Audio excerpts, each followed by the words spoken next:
Perbaikilah hatimu, karena jika hati telah baik, segala tingkah lakumu akan menjadi baik.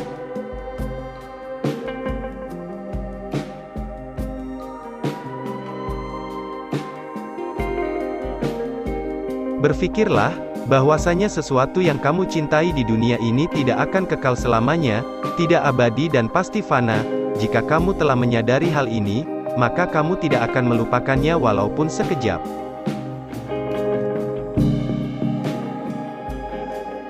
Selama hidup di dunia ini yang terbaik adalah menyelamatkan hati dari buruk sangka.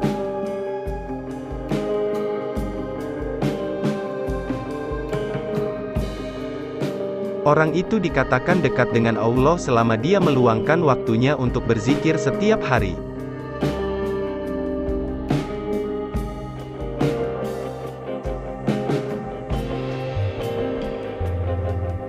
Dunia boleh saja di tanganmu atau berada di sakumu untuk engkau simpan dan pergunakan dengan niat yang baik, tetapi jangan meletakkannya di dalam hati.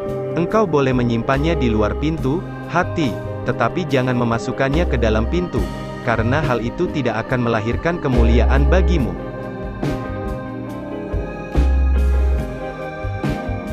Lelah itu selama kamu berkemauan untuk menuju dan berjalan kepadanya.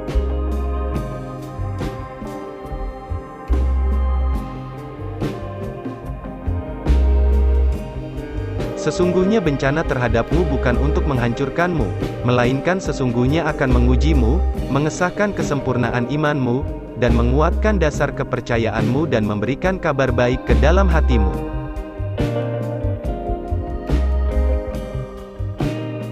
Bersopanlah yang baik terhadapnya dan terhadap makhluknya, sedikitlah berbicara yang tidak berguna bagimu.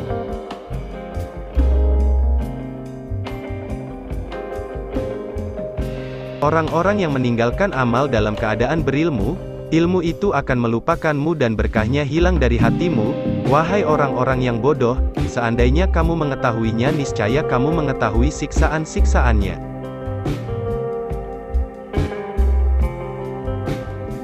Sabar adalah suatu ketentuan, daya positif yang mendorong jiwa untuk menunaikan kewajiban.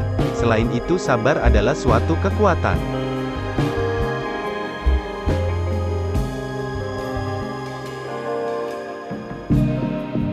Wahai muridku, jangan jadikan apa yang kamu makan dan minum, yang kamu pakai, yang kamu nikahi, dan berkumpul dengannya sebagai tujuan dan cita-cita. Semuanya adalah dorongan hasrat dan hawa nafsu.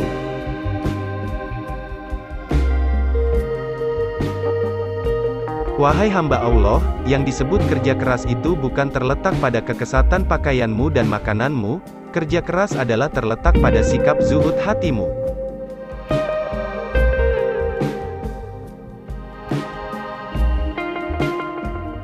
Janganlah kamu menjadi orang yang berlisan syukur, tetapi hatimu berpaling dari hak yang datang kepadamu. Memang demikianlah kebanyakan orang.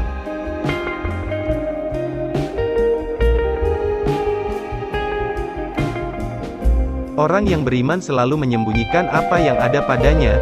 Jika lisannya terlanjur mengucapkan sesuatu maka ia segera memperbaiki ungkapan yang diucapkan itu. Berusahalah menutupi apa yang telah lahir dan mohon kemaafan. Terkadang kamu meminta pertolongan kepadanya dengan menentangnya.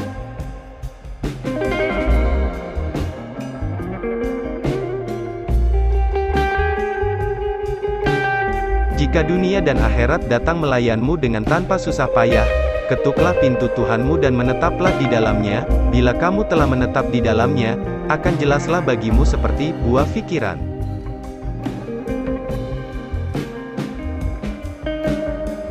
Hendaklah kamu istiqomah dalam cita-citamu, sehingga engkau memperoleh ketinggian.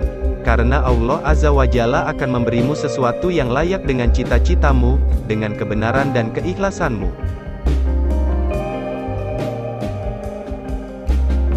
Kefakiran adalah tidak punya sesuatu yang dibutuhkan dan jika tidak membutuhkan sesuatu maka dinamakan kaya.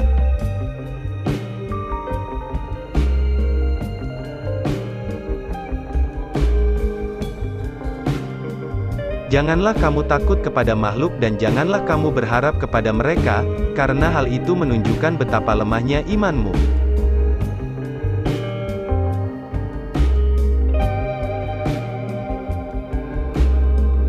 Jadikanlah akhiratmu sebagai modalmu dan jadikan duniamu sebagai keuntunganmu, gunakanlah seluruh waktumu untuk menghasilkan akhiratmu, lalu apabila dari waktumu itu ada sedikit yang masih tersisa maka gunakanlah untuk berusaha dalam urusan duniamu dan mencari kehidupanmu.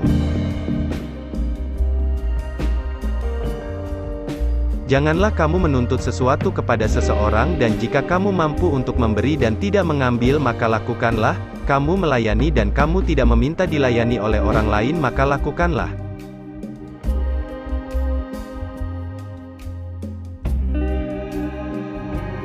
Nasehatilah dirimu terlebih dahulu barulah kemudian menasehati orang lain, kamu harus lebih memperhatikan nasib dirimu, janganlah kamu menoleh pada orang lain sedangkan dalam dirimu masih ada yang harus diperbaiki.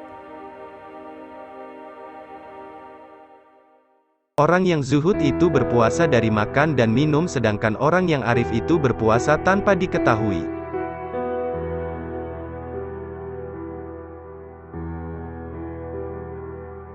Janganlah kamu menghendaki kelebihan dan kekurangan, janganlah mencari kemajuan dan kemunduran, sebab ketentuan telah menetapkan bagian masing-masing, setiap orang di antara kamu, tidak diwujudkan melainkan telah ditentukan catatan mengenai pengalaman hidupnya secara khusus. Bantulah orang fakir dengan sebagian harta kalian, jangan pernah menolak pengemis, padahal kalian mampu memberikan sesuatu untuknya baik sedikit maupun banyak, raihlah kasih sayang Allah dengan pemberian kalian. Bersyukurlah kepada Allah yang telah membuat kalian mampu memberi, jika pengemis adalah hadiah dari Allah, sementara kalian mampu memberinya, mengapa kalian menolak hadiah itu? Bohong kalau kalian mendengar nasihat dan menangis di hadapanku, tapi saat orang datang meminta uluran tangan, kalian malah membiarkannya, itu menunjukkan bahwa tangisan kalian belum karena Allah. Apabila kebenaran keimananmu telah terbukti dan kamu dapat menyesuaikan diri dengan kehendak dan perbuatan Allah dan dengan izin Allah juga, maka hendaklah kamu tetap bersabar dan ridho serta patuh kepadanya. Syirik itu ada pada lahir dan batin. Syirik lahir ialah menyembah berhala sedangkan syirik batin adalah berpegang kepada makhluk dan memandang mereka dapat memberi kemudaratan dan manfaat.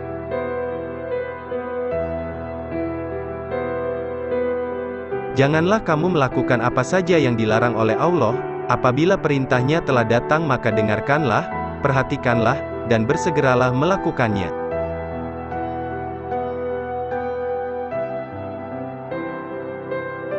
Semantiasalah kamu bergerak dan jangan bersikap pasif terhadap takdir dan perbuatannya, tetapi pergunakanlah seluruh daya dan upayamu untuk melaksanakan perintahnya itu.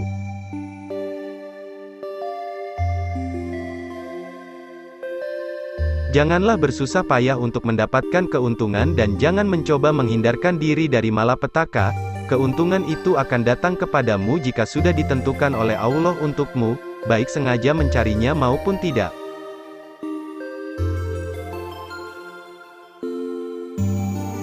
Malapetaka itu pun akan datang menimpamu jika memang telah ditetapkan oleh Allah untukmu, baik kamu membencinya, maupun mencoba menghindarkannya dengan doa dan sholatmu, atau menghadapinya dengan penuh kesabaran karena hendak mencari keridhaan Allah. Orang mukmin mengawal dirinya dengan membangun batinnya kemudian lahirnya, sebagaimana orang yang membangun rumah, membelanjakan sejumlah uangnya untuk mengisi rumahnya itu sebelum pintunya terbuat rapi. Janganlah engkau menuntut imbalan atas amal perbuatanmu, baik keduniaan maupun keakhiratan, janganlah kamu mencari nikmat, carilah zat yang memberimu nikmat, carilah tetangga sebelum mendapatkan rumah. Saudaraku, janganlah kamu termasuk orang-orang yang apabila diberi nasihat tidak mau menerima dan jika mendengar nasihat tidak mau mengamalkannya.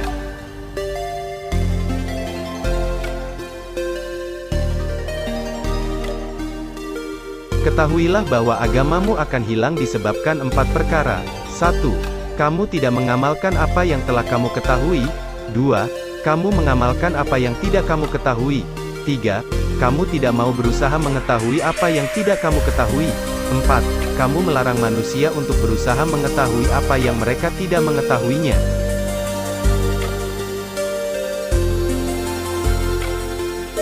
Terimalah nasib dengan zuhud, tidak dengan kebencian. Orang-orang makan sambil menangis tidak sama dengan orang yang makan sambil tertawa dalam menerima segala ketentuannya.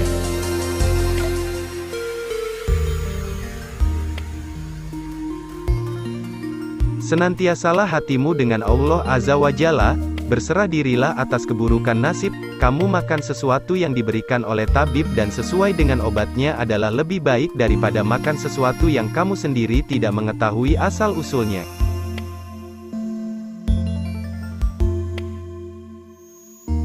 Selama hatimu keras terhadap amanat, maka hilanglah pula rahmat darimu, dan hilanglah pula segala yang ada padamu. Hukum-hukum syariat itu amanat yang dibebankan kepadamu, sedangkan kamu meninggalkan dan mengkhianatinya, tidak guna lagi jika amanat telah lenyap dari hatimu.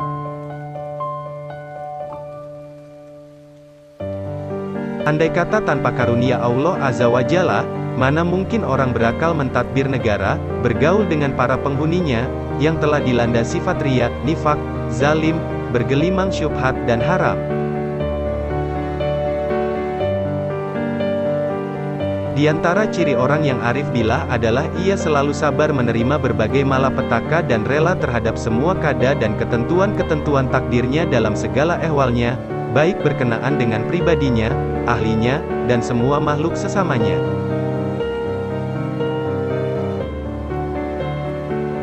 Nafsu seseorang selalu menentang dan membangkang, maka barang siapa ingin menjadikannya baik, hendaklah ia bermujahadah, berjuang melawannya, sehingga terselamatkan dari kejahatannya.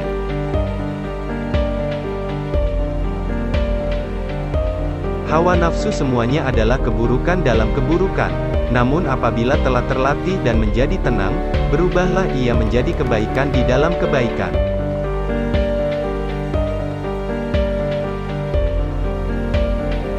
Kuasailah nafsumu, kalau tidak, maka ia yang akan menguasaimu. Nafsu selalu mengajak pada kejahatan dalam soal dunia dan akhirat.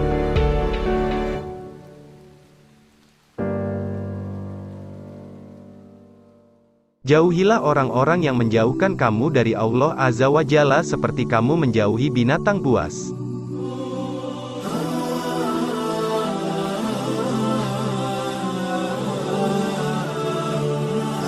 Barang siapa yang mengenali Allah Azza wa Jalla, berarti ia telah mengenal dirinya sendiri.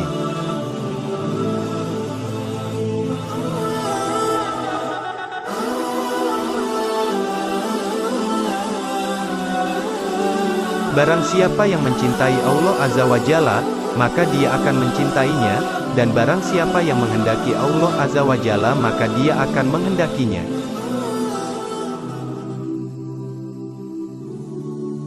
Jika kamu terpaksa memerlukan sesuatu, mintalah kepada Allah Azza wa Jalla, jangan kepada makhluk. Sesungguhnya yang paling dibenci oleh Allah adalah orang yang meminta dunia kepada sesama makhluknya.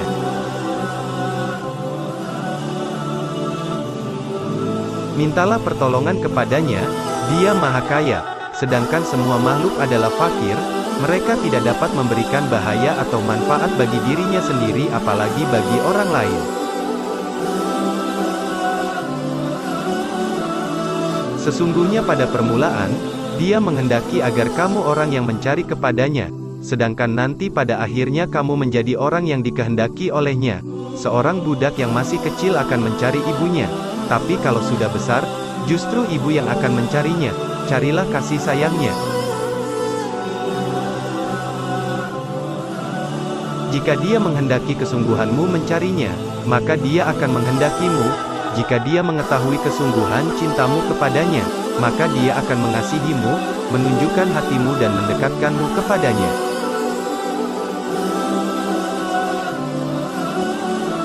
Dekatilah ulama yang mutakin, sebab bergaul dengan mereka dapat mendatangkan barokah. Jangan kamu dekati ulama yang tidak mengamalkan ilmunya, sebab bergaul dengan mereka dapat menimbulkan aib. Bila kamu berhubungan erat dengan orang yang lebih takwa dan lebih banyak ilmunya daripadamu, maka kamu akan mendapatkan barokah daripadanya.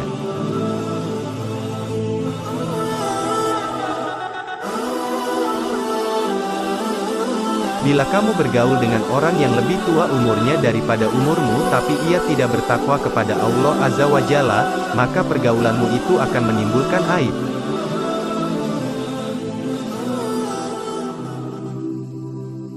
Beramallah karena Allah Azza wa Jalla, jangan beramal karena selainnya. Beramal karena selainnya adalah syirik.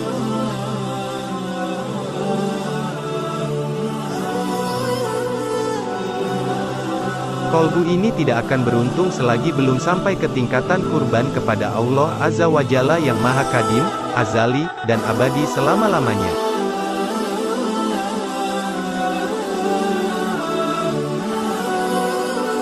Kolbu yang jujur pergi menghindar dari makhluk menuju kepada Allah Azza wa Jalla. Ia melihat segala sesuatu di tengah jalan tetapi tidak memperdulikan sedikit pun, ia terus berjalan sampai ke tempat tujuan. Saudara, tinggalkanlah berbicara tentang urusan makhluk selama engkau masih bergabung dengan hawa nafsumu, diamlah, sebab jika Allah Azza wa Jalla menginginkan kau untuk melakukan sesuatu, maka Dia menyiapkan kau untuk sesuatu itu. Serahkanlah jiwamu, ucapanmu, dan seluruh tingkah lakumu kepada ketentuan takdirnya, giatkan beramal karenanya, jadilah engkau orang yang giat beramal tanpa banyak cakap, orang yang ikhlas tanpa riya, orang yang bertauhid tanpa syirik, orang yang selalu berholwat tanpa jalwat, dan batin tanpa lahir.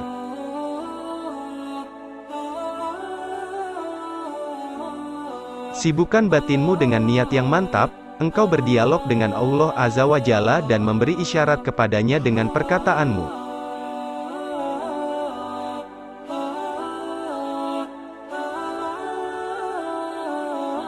Jadikan seluruh amal perbuatanmu liwajhillah, bukan mencari nikmat-nikmatnya, rela dengan pengaturannya, kada dan perbuatan-perbuatannya. Bila semua ini kau lakukan, berarti kau mati meninggalkan dirimu, dan kau hidup dengannya. Hati sanubarimu menjadi selalu ingat kepadanya, engkau senantiasa dekat dengannya, dan lupa dengan selainnya.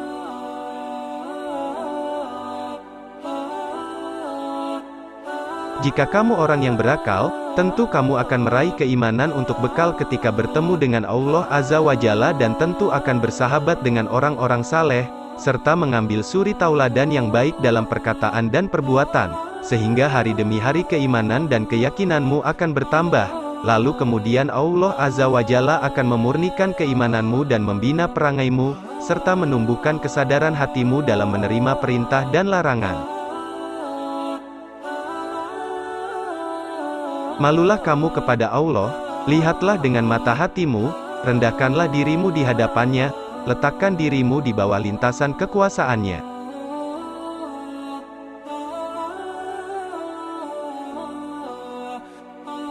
Bimbinglah jiwamu untuk senantiasa mensyukuri nikmat-nikmatnya, raihlah sinar keterangan dengan mengarungi segala cobaan dan rintangan. Jika semuanya telah benar-benar ada pada dirimu, maka karomah, keluhuran, dan surga Allah akan kamu dapati, baik di dunia maupun di akhirat. Taubatlah engkau dari riya dan nifak, janganlah malu mengakui hal itu atas dirimu, yang kuat di antara manusia mulia adalah mereka yang semula munafik.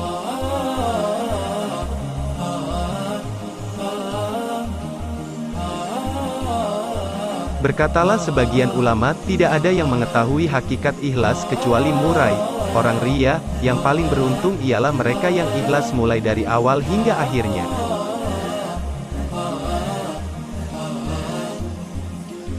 Kembalilah kepadanya dengan melangkahkan kaki kolbumu agar pintu anugerahnya tidak terkunci untukmu.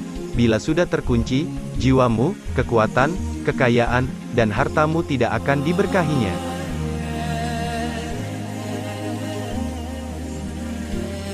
Kembalilah kau kepada Allah Azza wa Jalla dengan memperbaharui Islam, memperbaiki taubat, dan ikhlasmu, sebelum datangnya maut sebab bila maut telah datang, pintu taubat akan tertutup sehingga kau tidak dapat masuk ke dalamnya.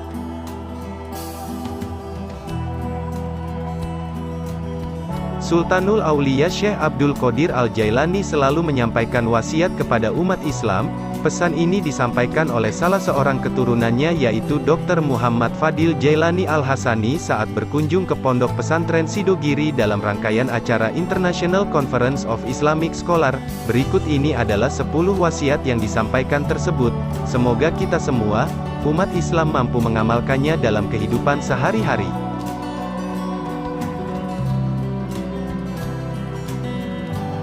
1. Tidak mudah bersumpah atas nama Allah, baik dalam keadaan benar maupun salah.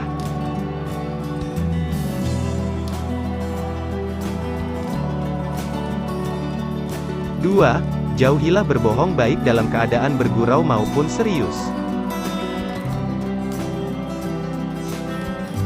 3. Menepati janji, hal ini sebagai tali erat untuk menjaga keharmonisan umat manusia.